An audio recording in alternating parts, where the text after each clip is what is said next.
बिहार की नौकरशाही में वरिष्ठ आईएएस अधिकारी आनंद किशोर की बिहार विद्यालय परीक्षा समिति यानी बीएसईबी के अध्यक्ष पद से विदाई ने राजनीतिक और प्रशासनिक गलियारों में नई बहस छेड़ दी है। सवाल उठ रहा है कि क्या ये सिर्फ एक सामान्य प्रशासनिक फेरबदल है या फिर चर्चित टेंडर घोटाले और ईडी जांच की बढ़ती आंच का असर है। जी हां, करीब एक दशक तक बिहार बोर्ड की कमान संभालने वाले आनंद किशोर को अचानक पद से हटा दिया गया। हालांकि सरकार की ओर से इसे नियमित प्रशासनिक प्रक्रिया बताया जा रहा है, लेकिन समय और परिस्थितियां कई सवाल खड़े कर रही है। बिहार की नौकरशाही में हुए ताजा फेरबदल ने एक बार फिर कई सवालों को जन्म दे दिया है। वर्षों से बिहार विद्यालय परीक्षा समिति यानी बीएसईबी के सर्वोसर्वा रहे वरिष्ठ आईएएस अधिकारी आनंद किशोर को अध्यक्ष पद से हटा दिया गया है। उनकी जगह पूर्व Patna DM doctor Tyagarajan SM को नई जिम्मेदारी सौंपी गई है। सरकार इसे सामान्य प्रशासनिक प्रक्रिया बता सकती है, लेकिन क्या सचमुच यह सिर्फ एक रूटीन तबादला है या फिर इसके पीछे कोई ऐसी कहानी है जिसकी परतें अभी खुलनी बाकी है।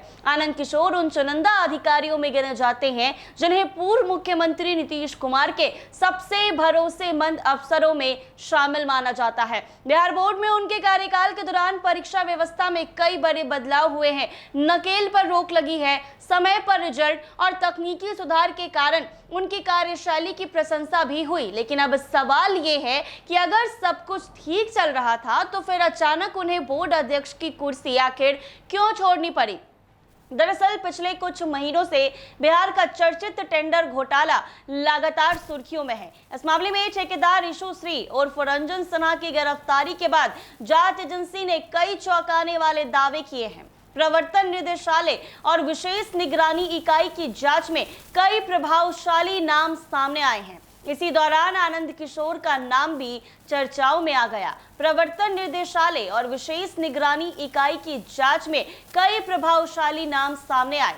इसी दौरान आनंद किशोर का नाम भी चर्चाओं में आ गया है। जांच रिपोर्ट में ये दावा किया गया है कि आरोपी मुमुक्ष चौधरी ने पूछताछ के दौरान नगर आयुक्त की पोस्टिंग के लिए कथित तौर पर 25 लाख रुपए की डील का जिक्र किया था। हालांकि यह बात अभी जांच और कानूनी प्रक्रिया के दायरे में है तथा किसी अदालत ने इन आरोपों की पुष्टि नहीं की है। लेकिन सवाल यह है कि जब किसी अधिकारी का नाम इस तरह की चर्चाओं में आने लगे तो क्या सरकार के लिए उस संवेदनशील पद पर बनाए रखना आसान रह जाता है। राजनीतिक गलियारों में चर्चा ये है कि आनंद किशोर को पूरी तरह से साइडलाइन नहीं किया गया है। वो अभी भी पर्यावरण, वन एवं जलवायु परिवर्तन विभाग में अपर मुख्य सचिव के महत्वपूर्ण पद पर बने हुए हैं। ऐसे में यह सवाल भी उठ रहा है कि यदि सरकार को उन पर पूरा भरोसा है तो फिर बिहार बोर्ड जैसी अहम जिम्मेदारी क्यों वापस ली गई, और अगर भरोसा नहीं है तो फिर दूसरे महत्वपूर्ण विभाग की जिम्मेदारी क्यों बरकरार रखी गई।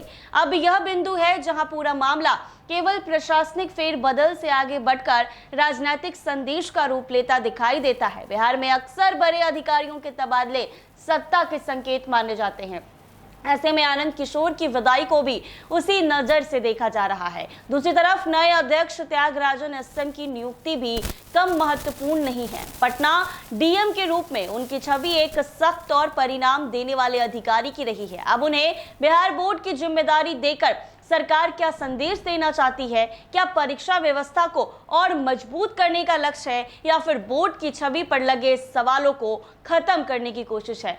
एक और सवाल ये भी है कि टेंडर घोटाले की जांच आखिर कहां तक पहुंचेगी। क्या जांच केवल ठेकेदार और बिचौलियों तक सीमित रहेगा या फिर उन अधिकारियों और प्रभावशाली लोगों तक भी जाएगी जिनके नाम जांच के दौरान सामने आए हैं। बिहार की जनता भी ये जानना चाहती है कि करोड़ों रुपए के कथित खेल में आखिर असली जिम्मेदार कौन है। दिलचस्प बात तो ये है कि सरकार और जांच एजेंसियां फिलहाल अपने अपने स्तर पर काम कर रही है, लेकिन राजनीतिक विपक्ष इस मुद्दे को छोड़ने के मूड में नहीं दिख रही है। आने वाले दिनों में ये मामला और अधिक गर्मा सकता है, खास करके तब जब जांच में नए खुलासे सामने आएंगे। फिलहाल इतना जरूर कहा जा सकता है कि आनंद किशोर का बिहार बोर्ड से हटना महज एक प्रशासनिक आदेश पर नहीं है। इस फैसले ने कई सवाल खड़े कर दिए हैं। क्या ये केवल नियमित तबादला है?